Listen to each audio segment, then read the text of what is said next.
राजस्थान में मिठाइयों की वैरायटी की भरमार है। हर तरह की मिठाई का अपना एक अलग स्वाद है। उन्हीं में से एक है फीनी। देश ही नहीं बल्कि विदेशों में भी लोगों को फीनी बहुत भाती है।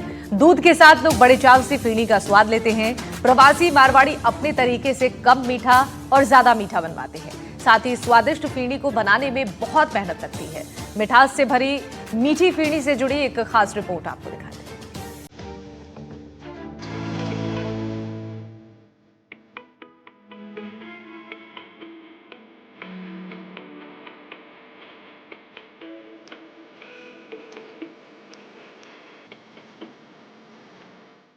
दुनिया भर में पहुंची फीणी की मिठास।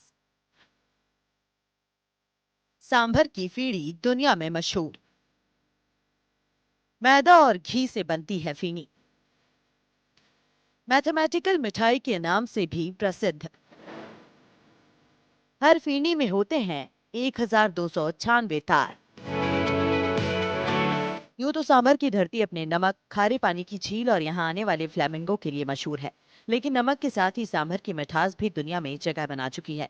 मिठाई भी ऐसी कि हर कोई देखकर हैरान हो जाए कि ऐसी मिठाई बनती कैसे होगी।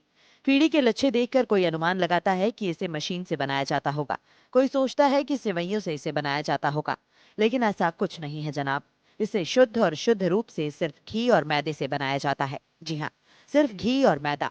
हाँ, इतना जरूर है कि इसे बनाने का तरीका कुछ अलग है। मैदा को दूध और पानी से गूंथने के बाद इस पर घी लगाकर इसके गोल गोल लोए बनाए जाते हैं। उसके बाद उन पर घी लगाते हुए उन्हें बेलनाकार आकृति में बढ़ाया जाता है। लोए में छेद करके उसे माले जैसा रूप दिया जाता है। इसके बाद 6 मालानुमा आकृति को मिलाया जाता है। लगातार उन पर घी लगाकर रोल करते हुए बेलते हैं। 6 मालाओं से 6 बार में 36 तार बनते हैं। 36 तार को फिर 36 बार मिलाने से 1296 तार बन जाते हैं। इसके बाद इन्हें छोटे छोटे टुकड़ों में तोड़ लिया जाता है। यह आकार उतना ही बड़ा होता है जितनी बड़ी फीनी चाहिए। इसके बाद इसे घी में तलकर फीनी तैयार होती है। फीनी हल्के भूरे रंग में ही तैयार होती है। बदलते दौर में इसकी साइज और रंग में भी कुछ प्रयोग हुए हैं। कुछ जगह इसमें खाने का मीठा रंग मिलाकर पीला या केसरी रंग भी दिया जाता है। बाजार में केसर फीनी के नाम से मिलने वाली फीनी का कलर भी मीठे फूड कलर के कारण ही आता है। क्या है आपकी फीनी की खासियत और कैसे तैयार करते हैं? फिर ये खासियत ये है कि संक्रांत पर बनाई जाती है और ये इस सीजन पर हमारे राजस्थानी वाले त्यौहार को एंजॉय किया जाता है और लिया जाता है इनसे। लेकिन इसमें तैयारी में क्या क्या चीज़ों का ध्यान रखना पड़ता है? कितने टाइम में फीनी की प्रिपरेशन होती है? फिनी की प्रिपरेशन होती है कि ये फीकी फिनी होती है, एक मीठी फिनी होती है। मीठी फिनी लगभग 2 दिन चल जाती है। उसके बाद सूखने लगती है फिनी। और ये इसका बना फीकी फिनी तो लगभग 30 डे के लिए इन सिक्योर रहती है। मतलब 30 दिन तक खराब नहीं खराब होती नहीं है। होती है। बहुत अच्छा। और क्या क्या इसमें कोई प्रिजर्वेटिव डालते हो जो ये खराब नहीं होती, या इसकी नेचर ऐसी है? नेचर ही ऐसी है इसकी। कैसे, किस किस चीज़ से बनती है फीनी? ये मैदा और घी से बनती है। सिर्फ मैदा और घी और मैदा कोई चीज़ नहीं? और कुछ नहीं। क्या प्रिपरेशन कैसे कैसे करना पड़ता है इसमें? मैदा और घी को क्या करते हैं? पहले घी गरम किया जाता है। घी को गरम करके उसको जमाया जाता है। फिर उसको उस मैदा लगाई जाती है। मैदा को गूंदा जाता है अच्छे से। उसको लोच ली जाती है मैदा में। फिर उसको मतलब उसके ऊपर फिर बना एक पिंड बनाया जाता है मैदा का।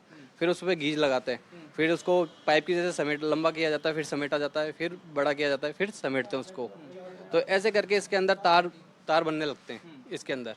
फिर इसके लोहे तोड़े जाते हैं और इसको फिर फ्राई कर लेते हैं। तो इससे क्या है कि अपना एक फिनी का तार जैसे रोटी की लिए आटा तैयार करते हैं वैसे ही गूंथते होंगे, लेकिन उसमें तार कैसे तैयार होते तार ऐसे तैयार होते हैं कि इसमें लगभग 1236 तार होते हैं इसमें एक फिनी के अंदर। तो इसका क्या है कि जैसे एक बार पहले बड़ा कर लिया जाता है इसको, फिर इसको घुमा के लपेटा जाता है। ऐसे कर करके बार बार वही सीक्वेंस रहता है एक ही। तो उसको बार बार सीक्वेंस वही रहता है। फिर उसको तैयार करने के बाद फिर उसके लोहे तोड़ लेते हैं। फिर लोहे तोड़ के फिर फ्राई करते हैं तो उसमें तार बन जाते हैं। हैं? क्या है सकरात पे आप लोगों के लिए फीनी का? बहुत ज़्यादा ही है।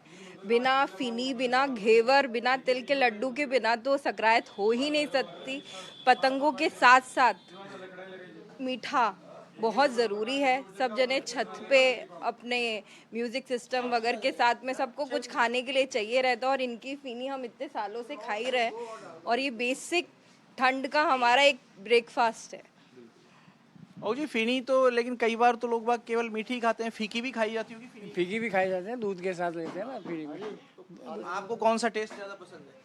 हम तो वैसे मैं तो अधिकतर फीकी खाता हूँ दूध में, वैसे बच्चे वगैरह वो मीठी खाते हैं सारा। दुकानदार कहते हैं कि केसर से भी रंग लाया तो जा सकता है, लेकिन इतना रंग लाने में केसर ज्यादा लगेगी और उससे फीनी आम आदमी की पहुंच से बाहर हो सकती है।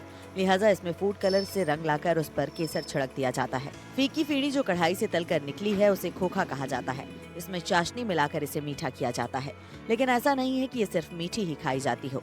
इस फीनी को फीके खोखे के रूप में ही दूध में मिलाकर भी खाया जाता है, जबकि फीनी को मीठा करने के लिए इस पर चाशनी चढ़ाई जाती है। चाशनी की भी अलग अलग किस्म होती है। फेनी पर 2 तार की चाशनी चढ़ती है। इसे लगाने का भी तरीका खास है। एक कढ़ाई में चाशनी भरकर उसमें फेनी को डुबोया जाता है। इसी कढ़ाई पर एक स्टैंड लगाया जाता है जिस पर फेनी रखी जाती है। फेनी को जितनी चाशनी चाहिए उतनी उसमें रह जाती है, जबकि एक्सेस चाशनी वापस कढ़ाई में आ जाती है। चाशनी देते समय कढ़ाई के नीचे मध्यम आंच में लौ जलती रहती है। ऐसा इसलिए क्योंकि ठंडी फीनी में गर्म चाशनी ही सही तरीके से लग पाती है। इसके बाद ड्राई फ्रूट से इसे गार्निश करके सर्व किया जाता है। सांभर के फीनी में कोई खास बात है क्या? वहाँ के पानी में जो वहाँ की फीनी का तो है ही, वहाँ जब पानी का तो है ही। क्या क्या है वहाँ के पानी का? अब पानी का तो पता नहीं है, वो उधर अब तो सादा पानी मिल गया, नमक का पानी मिलता वहाँ। हाँ। नमक के पानी की थोड़ा सा जैसा रहता था। नमक के पानी के कारण से। हाँ नमक, हाँ। तो ये हम देख रहे हैं कि अलग अलग तरीके की फीनी है। कौन कौन सी हैं? बताओ हमारे दर्शकों के लिए कैसी कैसी है। एक देसी घी की है, एक केसरिया पीनी है और एक सादा पीनी है। तो ये खोखे हैं, क्या इनकी भी बिक्री होती है कि खोखों की? खोखे की बिक्री होती है, खोखे मीठे दोनों की बिक्री होती है हमारे पास। फिर क्या लोग बाग खोखे ले जाते हैं तो क्या कुछ परंपरागत रूप से घर पे भी चाशनी चढ़ाते हैं या फीके भी खाए? घर पे ले जाके चाशनी चढ़ाते, खोखे ले जाते वहाँ, तो घर पे ले जाके चढ़ाते, और जिसको डायरेक्ट बहन बेटियों को भेजना होता है वो मिट्टी लेके चल जाते हैं। इसकी बनाने की प्रक्रिया कितनी लंबी है मदन जी? बनाने के अंदर देखो 5-6 घंटे लगते हैं। 5-6 घंटे? 5-6 घंटे लगते हैं बनाने। कैसे कैसे क्या क्या स्टेज होती है इसमें? इसका टेज होता है, पहले तो मैदा गूंदनी पड़ती है, लगानी पड़ती है मैदा, फिर इसकी गोल बनाना पड़ता है, फिर उसके एक छेद काटा जाता है, छेद काट के फिर सेल की ट्यूब बनानी पड़ती है।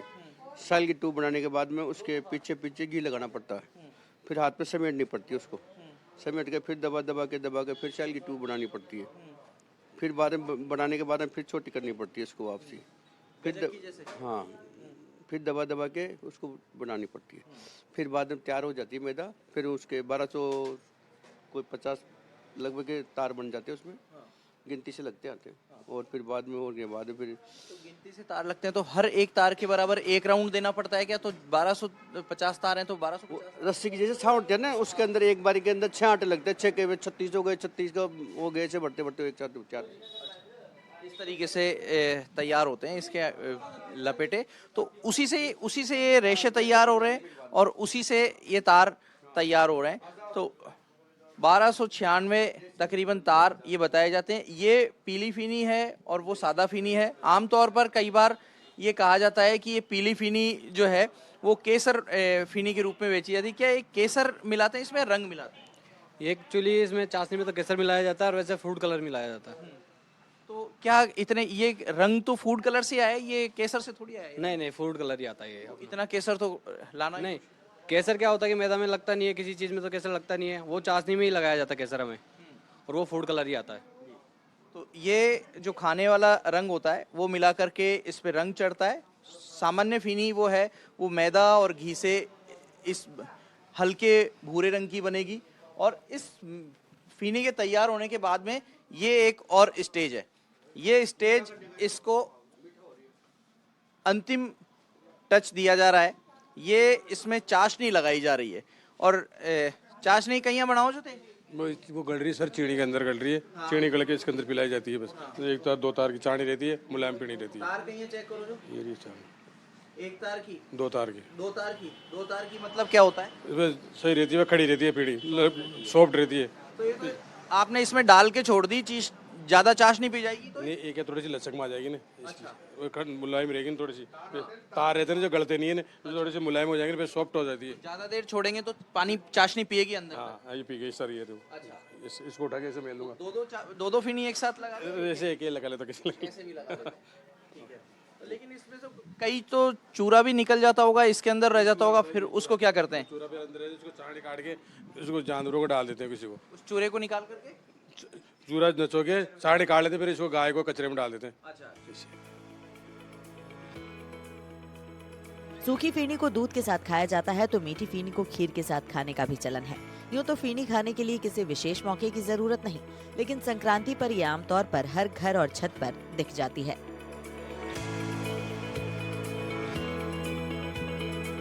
इस फीनी को आपके घर तक, आपकी तश्तरी तक पहुंचने में मेहनत काफ़ी लगी है, समय भी लगा है, और उस समय और मेहनत के चलते ही इसमें आपको स्वाद पहुंच रहा है। कहा जाता है कि पृथ्वीराज चौहान की जब शादी हुई थी तब कोई नई मिठाई बनाने की बात आई और हलवाइयों ने अलग अलग प्रयोग किए और उस समय इस फीनी को ईजाद किया गया।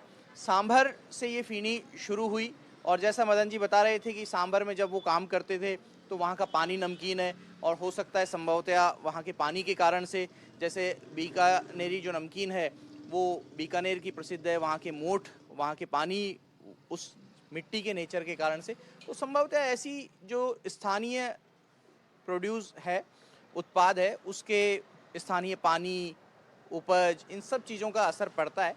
और फीनी में भी शायद सांभर का टेस्ट इसीलिए प्रसिद्ध हुआ क्योंकि वहाँ के पानी में हल्का सा नमक है। और ये अलग अलग तरीके से फीनी बन रही है और फीनी की जब चाशनी दी जा रही है तो उसके नीचे भी आँच लगातार चल रही है और वो आँच चलने का कारण ये है कि फीनी ठंडी है, आँच को गरम दे करके चाशनी को गरम रखा जा रहा है जिससे कि वो फीनी का एक एक तार उसमें पूरी अच्छी तरीके से एब्जॉर्ब हो जाए, उसको अच्छी तरीके से पी ले। और इधर अगले लॉट की तैयारी हो रही है चाशनी बना करके। चाशनी लगाने के लिए प्रॉपर स्टैंड है, इस स्टैंड पर फीनी रखी जा रही है। चाशनी जो जितनी इस फीनी को ज़रूरत है उतनी चाशनी इसमें लग जाएगी और जो एक्सेस चाशनी है वो वापस से कढ़ाई में चल जाएगी और ये रोटेट होती रहेगी। हालांकि ये चाशनी सिर्फ और सिर्फ शुद्ध चीनी और पानी से बनी हुई है। हालांकि चीनी को जब घोल रहे हैं तो आप देख रहे हैं उसमें थोड़ा सा कालापन आएगा, उसमें दूध डाला जाता है, उसमें जो कहा जाता है कि उसका मैल काटा जाता है और फिर एक तार की, दो तार की जो सॉफ्ट चाशनी है वो तैयार हो जाएगी। चाशनी के बाद में जो इसकी गार्निशिंग है वो गार्निशिंग यहाँ करके और इस तरीके से फीनी आपके लिए तैयार हो जाएगी और ऐसी फीनी तैयार होकर के आपकी तश्तरी के लिए, आपका मुंह मीठा करने के लिए तैयार है। कैमरा पर्सन निर्मल के साथ शशि मोहन, एनडीटीवी, जयपुर।